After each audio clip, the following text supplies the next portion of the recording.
Welcome to Zwida Media. If you're new to this channel, please subscribe. Don't forget to like, comment and share. Here's a new video for today. Enjoy. Kubekwa ukuthi kukala ibhungane emarenk aseThekwini amaningi njengoba kulokho eqhubeke njalo ukuteleka kwamatekisi ahamba ibanga elide. Nginibingelele ngiphinde nginamukele ezindabeni zezwide media. Igama lami ngosibonga konke wakantande Mothanda, ungangibiza intatheli eka YouTube.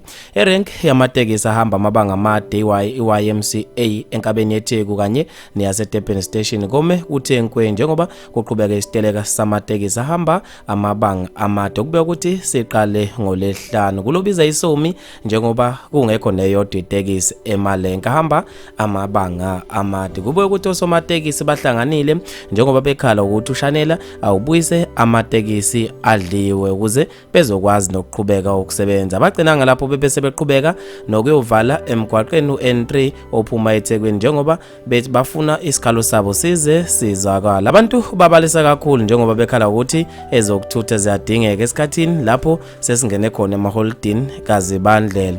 Babe nokuphawula kwahlukahlukene khona lapha eziguleni zokuxhumana. Uletho kuhle dingisayo uthe kugade umzila sidle aphula ngomese wabesethi azikhala wafaka ama-emoji akhalayo. Useluleko uMpongozi uthe manje laba abamatekisi bawuvala kanjani umzila uN3 ekubeni bengawakhanga. Wathi woba umZulu futhi ngiyasola uShaka washona esethebule nezingqondo zethu. Unompumelelo Shezi uthe lapho umphakathi bathi awubasupport kodwa manje ibona abavala umgwaqo ngezimfuno zabo.